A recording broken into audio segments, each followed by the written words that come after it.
Shalom. Saudara-saudari yang dikasihi oleh Tuhan Yesus Kristus, firman Tuhan untuk kita pada hari ini yang tertulis dalam Yeremia pasal yang ke-31 ayat yang ke-35 sampai dengan 37. Saya akan baca untuk kita. Mari kita dengarkan di dalam hati kita. Beginilah firman Tuhan yang memberi matahari untuk menerangi siang, yang menetapkan bulan dan bintang-bintang untuk menerangi malam, yang mengharu biru laut sehingga gelombang-gelombangnya ribut. Tuhan semesta alam namanya.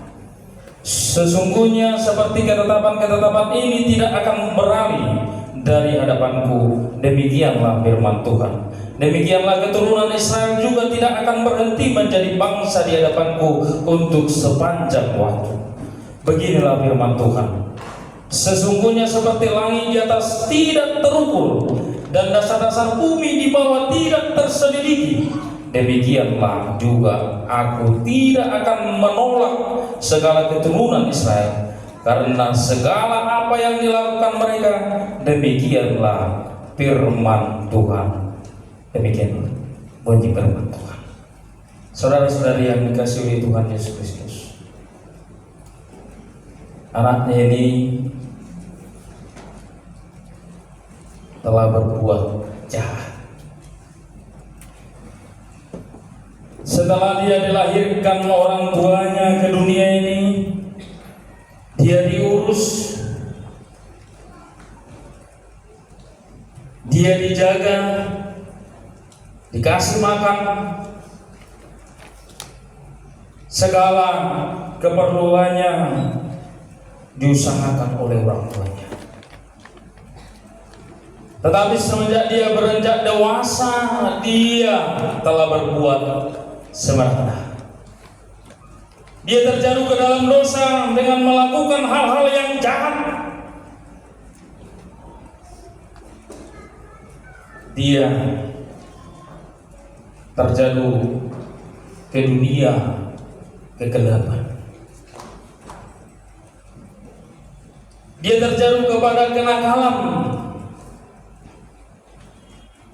melawan orang tua, mencuri uang orang tua, tidak mengindahkan nasihat orang tuanya. Dia mabuk-mabukan dan mengkonsumsi narkoba. Sangat miris. Tiap hari orang tuanya berdoa dan menangis, menginginkan anaknya ini kembali ke jalan yang benar, menginginkan anaknya ini bertobat. Tiap hari didoakan.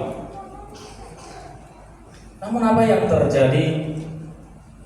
Anaknya ini selalu bersikeras dengan kehidupan yang hedonisme, kehidupan yang berpoya-poya, kehidupan yang tidak menentu. Orang tuanya selalu berkata, Tuhan, buka hati anakku. Tuhan, ketuk pintu hati anakku untuk mengenal Engkau dan kembali kepada jalan Tuhan. Dia sudah melanggar ketetapan-ketetapan Tuhan. Dan suatu ketika anaknya ini mengalami penyakit yang sangat parah. Dia didiagnosa sudah mengalami kanker.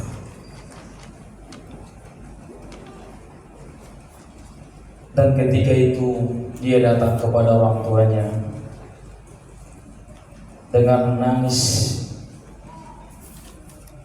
Dia berkata, Mama, Papa, saya bersalah. Masihkah ada kata maaf di hatimu?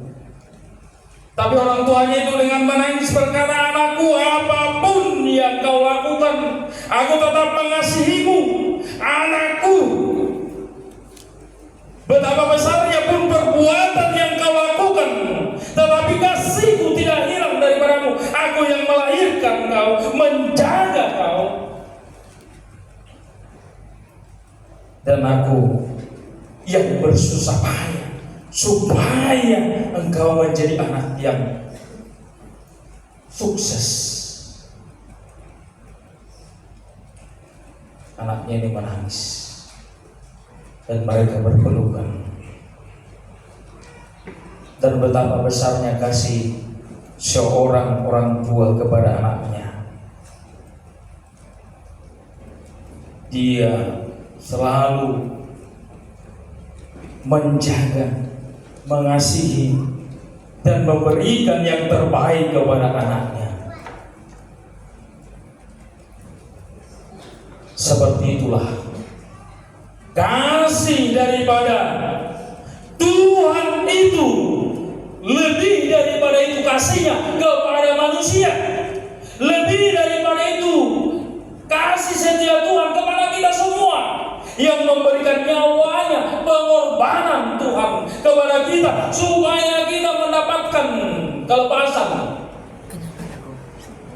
supaya kita dimerdekakan dari dosa, supaya kita beroleh hidup yang kekal. Yohanes 3 ayat 16 berkata, karena begitu besar kasih Allah kepada manusia, sehingga dia mengaruniakan anaknya yang tunggal, supaya setiap orang yang percaya kepadanya tidak binasa, melainkan beroleh hidup yang kekal. Kasih yang sungguh dalam. Dia mengasihi kita semua dan juga memberikan nyawanya, pengorbanan kepada kita manusia. Demikian juga dalam teks firman Tuhan yang kita dengarkan pada saat ini, di mana bangsa itu dalam melakukan kejahatan. Adapun pemimpin-pemimpin bangsa itu, Yoyakim, Jekonya, dan segala raja yang sudah hanya mengharapkan laba, korupsi. Adapun para imam yang sudah melakukan kejahatan, dan juga masyarakat bangsa itu yang sudah berbuat jahat meninggalkan Tuhan, maka Tuhan menghukum mereka dan membuang mereka ke pembuangan Babel. Datanglah hambanya, yaitu Nabi Yeremia, diutus oleh Tuhan untuk mengubah mereka supaya yakin dan percaya lagi kepada Allah, kembali kepada Allah. Tetapi mereka mengeraskan diri, maka mereka dibuang ke pembuangan Babel oleh Raja Nebukadnezar, dikalahkan. Itulah yang terjadi di dalam kehidupan mereka yang sudah berbuat dosa.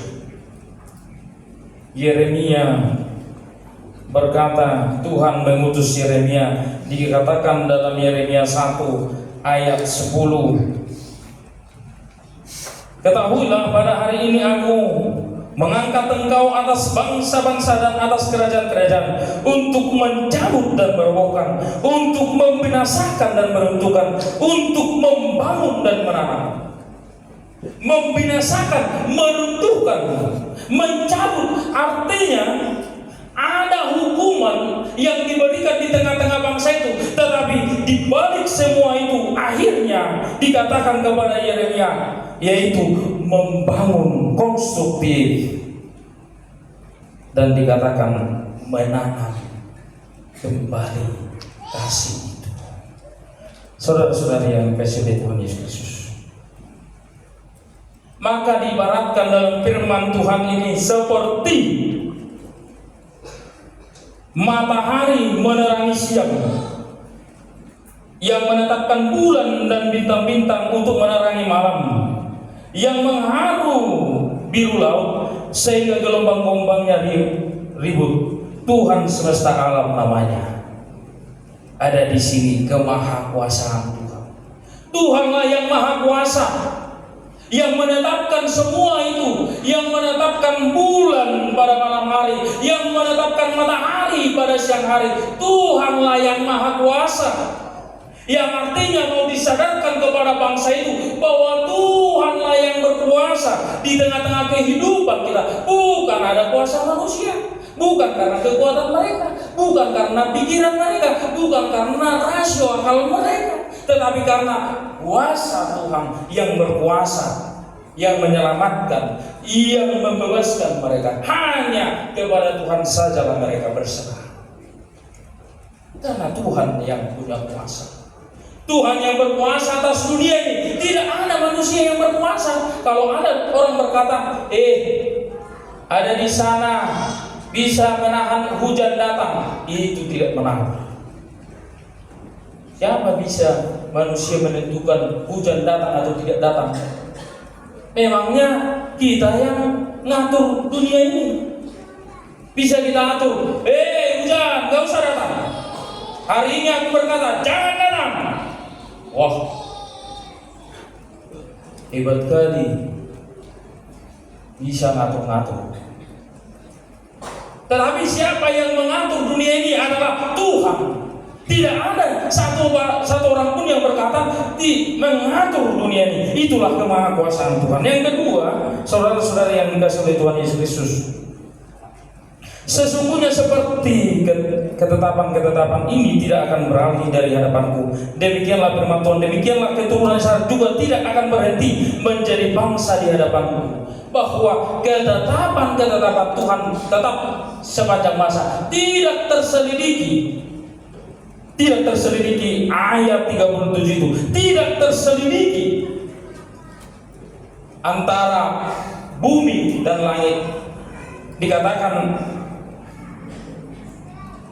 antara langit di atas tidak terukur dan dasar-dasar bumi di bawah tidak terselidiki. Tidak terselidiki antara dasar-dasar bumi. Ojahan di paton sahat toru dak terukur. Dosa lima tipe di langit dan terukur.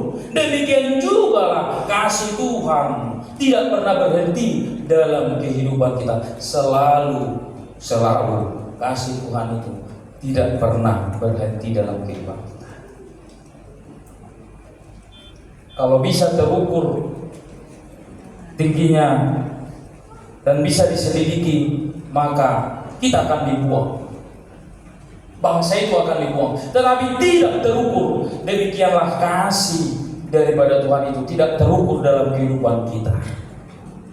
Tidak terukur.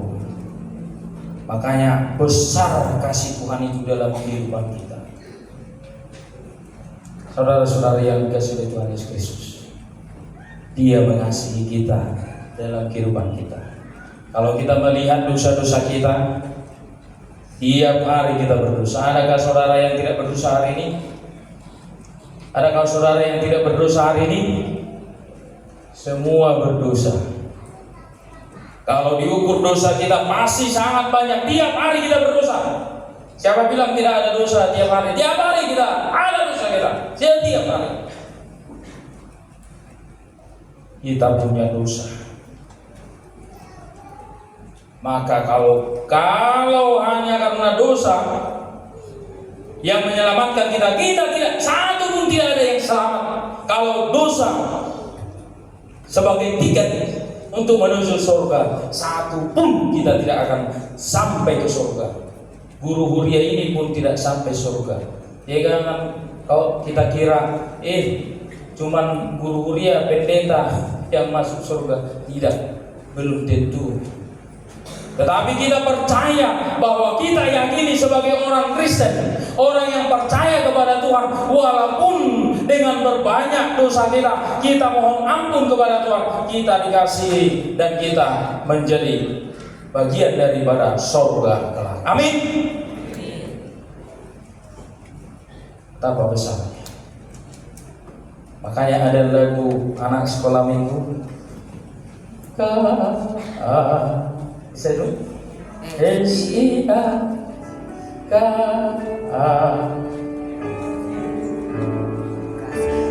Coba kita nyanyikan.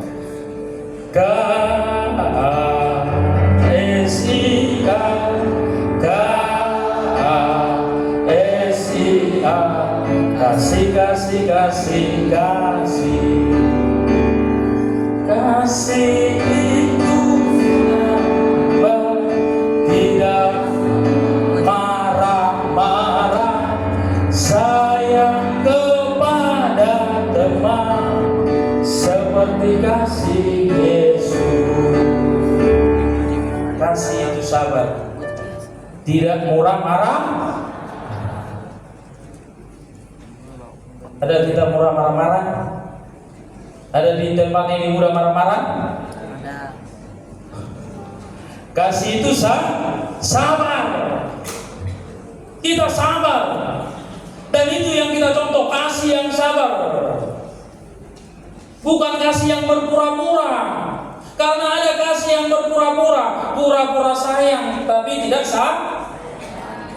Katanya, kaulah bulanku, kaulah bintangku, setinggi langit, setinggi bumi, tak terukur sayangku samamu. Sayang,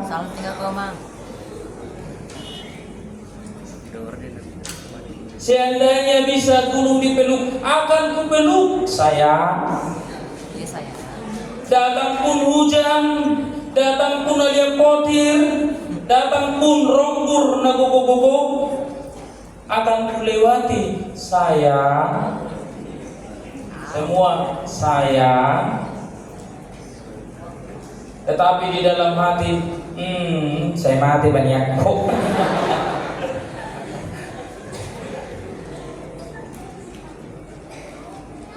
Karena sayang itu ada 4. Kasih agape, kasih philia, kasih eros, kasih storge. Kasih mana kan kita? Hanya kasih philia, sahabat.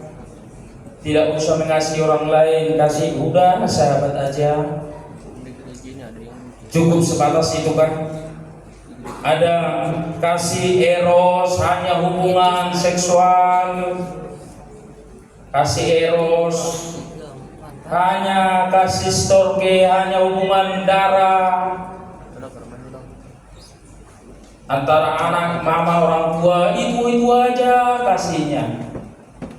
Tetapi yang tertinggi dari kasih itu adalah kasih agape, kasih yang tulus, kasih yang tidak mengharapkan apa-apa, kasih yang pengorbanan. Itulah kasih yang dilakukan oleh Tuhan kita.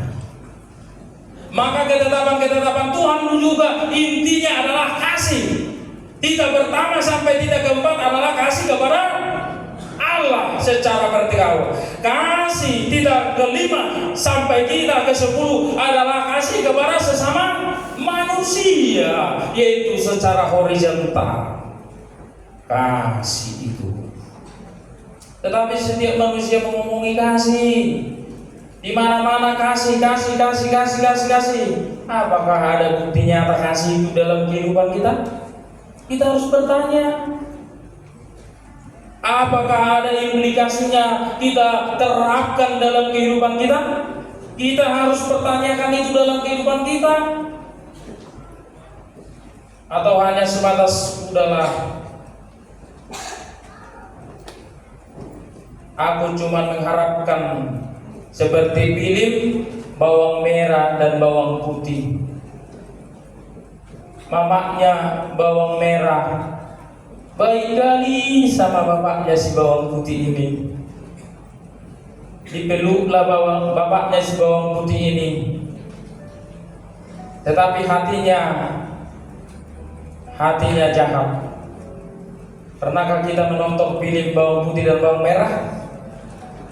Kalau siapa pernah menonton itu, pasti kita tahu alur ceritanya ke mana, kejamnya.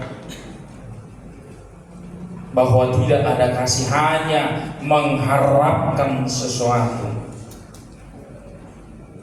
Tidak kasih pengorbanan.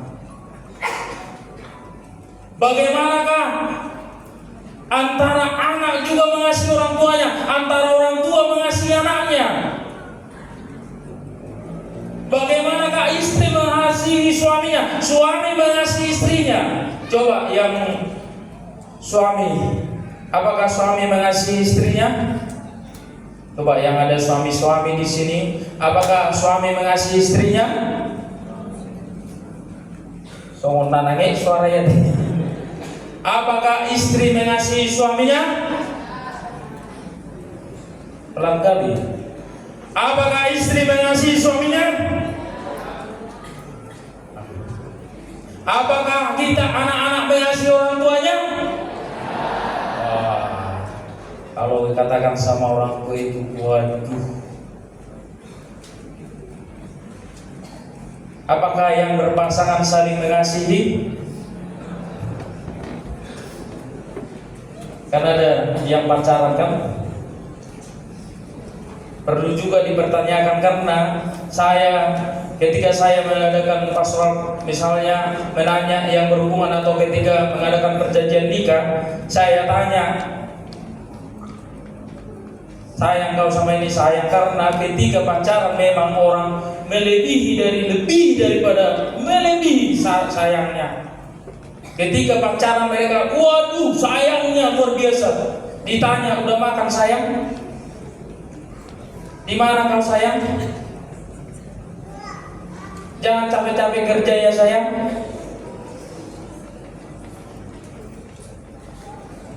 Semua dikasih ini, dikasih itu, dikasih, semuanya diperhatikan. Luar biasa perhatiannya, lebih perhatian sekali. Enggak dicet sekali. Sombong kali sih. Rupanya setelah tiba suami istri, waduh, bukan main sakitnya. Bilang I love you pun sekali tidak pernah lagi. Setelah suami istri, perhatian pun tidak ada lah. Setelah suami istri, aduh, kena tondong pun kaki istrinya, nasi mereng matam dong. Karena apa? Itulah kalau hilang rasa sayang itu. Sakit enggak kalau enggak disayangi? Haji dona dicuek ya kita. Sakit enggak dicueki? Sakit sekali dicueki. Yang tidak dianggap dicueki, lewat pun kita enggak dianggap. Sakit sekali orang yang dicueki. Sakit gak kalau Tuhan itu mencueki kita juga? Sakit. Maka marilah selalu percaya, yakinkan diri kepada Tuhan bahwa Tuhan itu mengasihi kita, dan bukan karena usaha kita. Coba dibuka firman Tuhan dalam Efesus 2 ayat 8. Coba kita baca Efesus 2 ayat 8.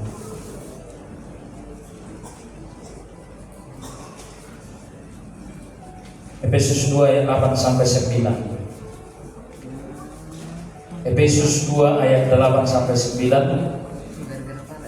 Coba kita baca 3 ayat.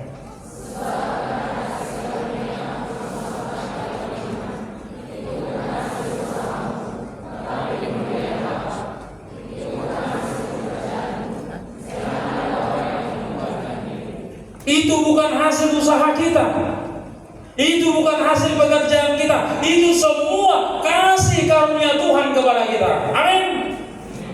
Kasih karunia Tuhan kepada kita, bukan usaha kita, bukan karena pekerjaan kita, bukan karena pikiran kita, tetapi semua kasih itu kepada kita adalah karena kasih Tuhan kepada kita, karena anugerah Tuhan kepada kita. Maka kita selayaknya bersyukur, mengucap syukur kepada Tuhan. Terima kasih Tuhan, terima kasih Tuhan untuk setiamu.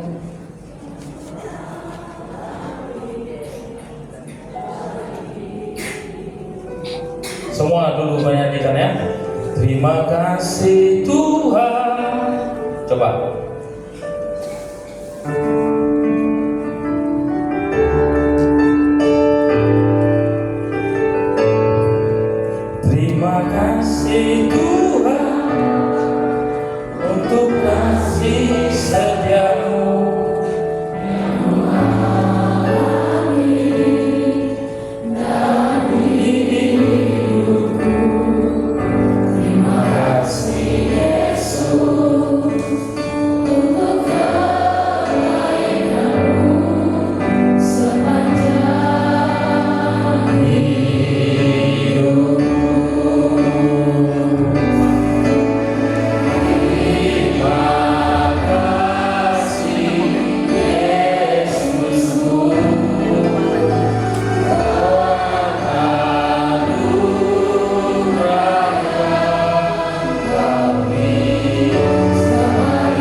harus berterima kasih kepada Tuhan buat kasih-Nya, buat anugerahnya. Coba kita bersalaman kiri kanan kita menerapkan kasih dalam kehidupan kita.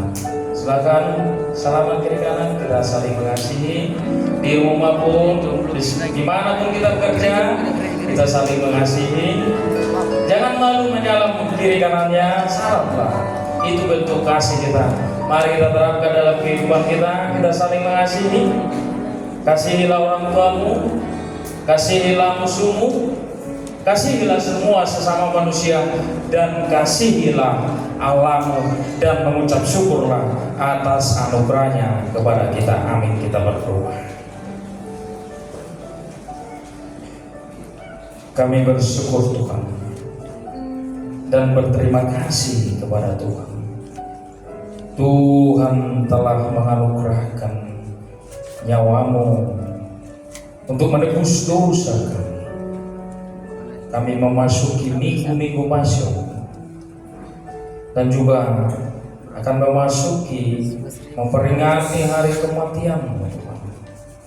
Kami mau bersyukur Tuhan betapa besarnya kasih Kau ya Tuhan yang melimpah dalam kehidupan kami. Engkau tebus kami, Kau hapus dosa-dosa kami. Bukan karena usaha kami, bukan karena pekerjaan kami, bukan karena pikiran, tetapi semua hanya anugerah kami. Kalau kami menyelidiki betapa berdosanya kami setiap hari, mari ampuni kami Tuhan atas dosa kami. Demikian juga anak-anak kepada orang tuanya, biarlah Tuhan anak-anak bertobat dan mengasihi orang tuanya. Biar juga orang tua mengasihi anaknya. Biarlah suami istri saling mengasihi. Biarlah kami semua saling mengasihi sebagai sahabat saudara. Dan juga ajar kami juga mengasihi musuh kami. Jika kami yang berada di tempat ini mempunyai musuh, dan kami mungkin benci, iri, dengki kepada musuh kami, hari ini Tuhan buka hati kami untuk saling memaafkan, agar kami mendoakan musuh kami, agar kami saling mengasihi, karena Tuhan ajarkan itu dalam kehidupan kami, kasih agame. Berkati kami Tuhan jemaat-Mu, mungkin ada dalam penyakit, Kau berkati obat yang mereka makan. Mungkin ada jemaat-Mu Tuhan yang mau ujian, berkati berikan kepintaran Tuhan. Berikan hikmat Tuhan kepada mereka, agar semakin semangat belajar, menuntut ilmu. Yang bekerja Tuhan berkati dalam setiap pekerjaannya, yang pensiun juga dalam usaha kami Tuhan, berdagang, bertani, yang bekerja di perkantoran, Tuhanlah yang menyertai kami. Biar kami terapkan kasih Tuhan di dalam kehidupan kami. Kami bersyukur Tuhan bahwa besar kasih Tuhan dalam hidup kami. Di dalam nama Tuhan Yesus kami berdoa syukur, kiranya kehendak yang terjadi. Amin.